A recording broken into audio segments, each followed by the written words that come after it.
Hello everybody, welcome. This is Learning with DoDxTx series. We're going to learn one of the toxidromes that can present in the ER.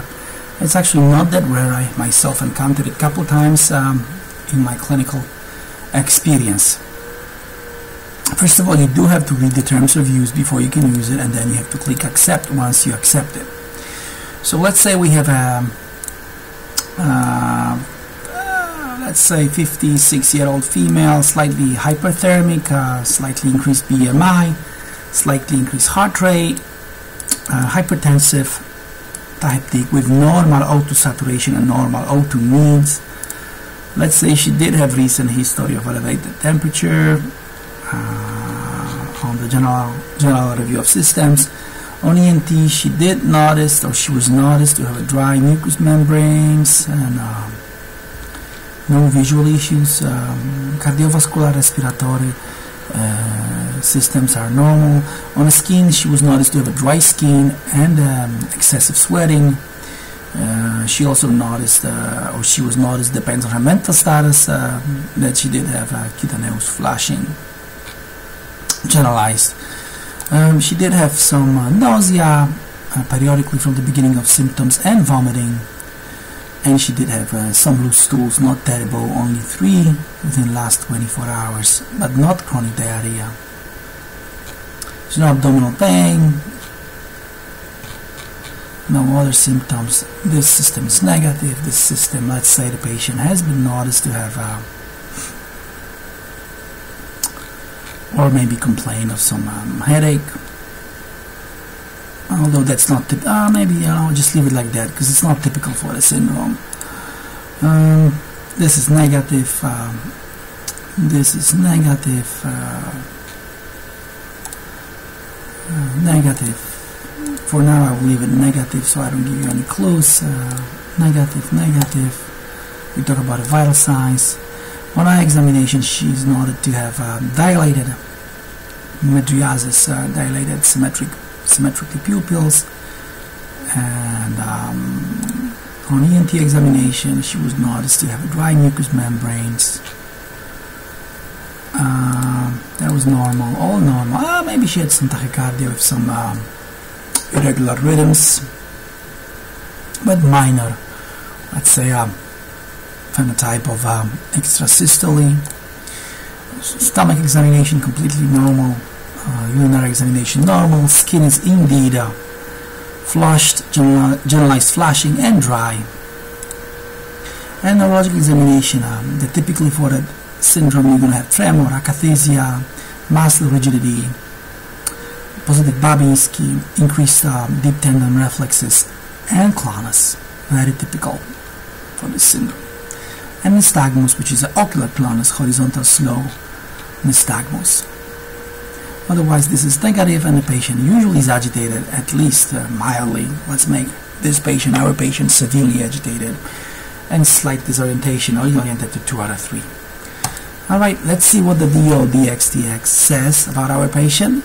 Just to review, remember, patients with the syndrome usually present with tachycardia, tachypnoea, hypertension, hyperthermia, normal O2 needs, skin flushing, and skin dryness, and increased reflexes, Babinski, increased deep tendon reflexes, ankle clonus, tremor, and akathisia. Remember also, this is only for educational purposes. Always use your clinical judgment before applying any of this information I'm providing here. Alright, let's say what the DoDx says. It thinks it's a serotoninergic syndrome. For first. For second, thinks it may be suicidal or purposeful overdose. We have to be careful about it. And a suicide attempt. Depression. Obviously, some of the symptoms correlate with the thyroiditis, although pre-testing likelihood of death per DoDxTx is very low. But remember, with the painless thyroiditis, with the hyperthyroidism, you may have an increased hyperreflexia, deep tendon reflexes. You may have a great muscle rigidity and agitation in severe cases. Anticholinergic overdose, obviously you have to think about that because patient has a flushed, dry skin, although they do not typically go with the anticholinergic syndrome, may not typically present with the clonus and hypertension, chronic obviously patients hypertensive, and so on, sepsis, and so on with the hyperthermia, fever of unknown origin. What does the DoDxTx recommend? CK creatinine kinase, obviously you have to consider that. Interestingly, it recommends lumbar puncture, although take it with a grain of salt, because obviously it's only when you really have no history of serotoninergic medications taken, and when you have exposure to maybe herpes virus, which can sometimes present similarly, in a similar way, which is change in mental status, agitation, and fever. And as you remember, in my case, I did not mark down medications use of serotoninergic activity, which are typically tramadol, sumatriptan, fluoxetine, citalopram, all the SSRIs, venlafaxine, duloxetine, rizatriptan, imipramine, and St. John's wort, linezolid. These are serotoninergic medications. It's worth to remember them. So because patient was not on them, it does think that herpes may be quite likely. So I'm going to mark them down, and let's see what it's going to say now.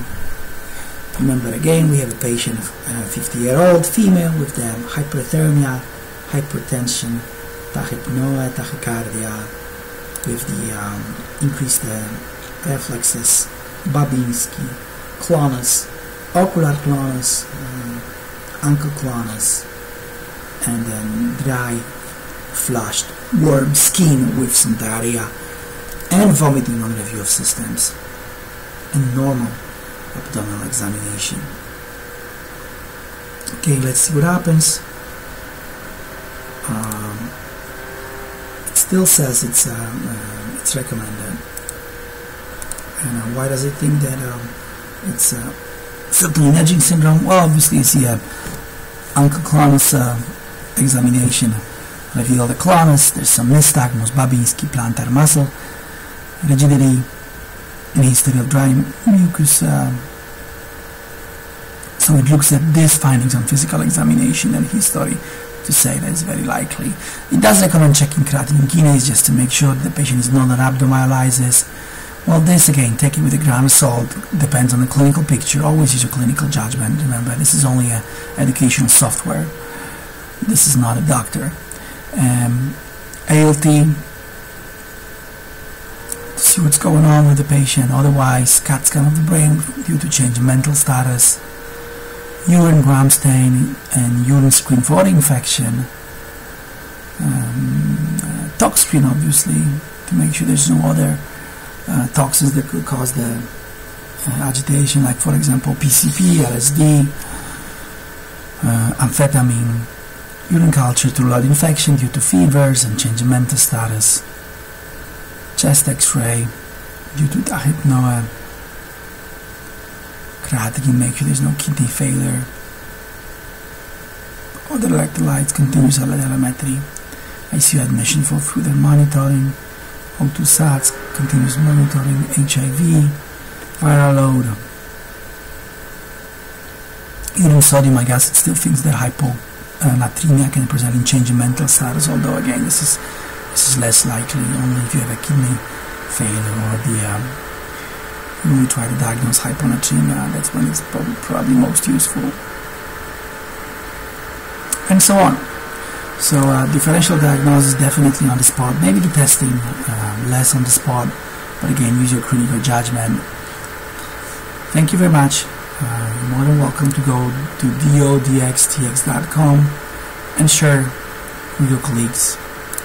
Again, remember, always use your clinical judgment. This is only educational tool. Please don't use it to treat or diagnose patients. Use your clinical judgment. This is just a tool to help memorize some of the differential diagnosis. Thank you for your attention. Have a good day. Bye-bye.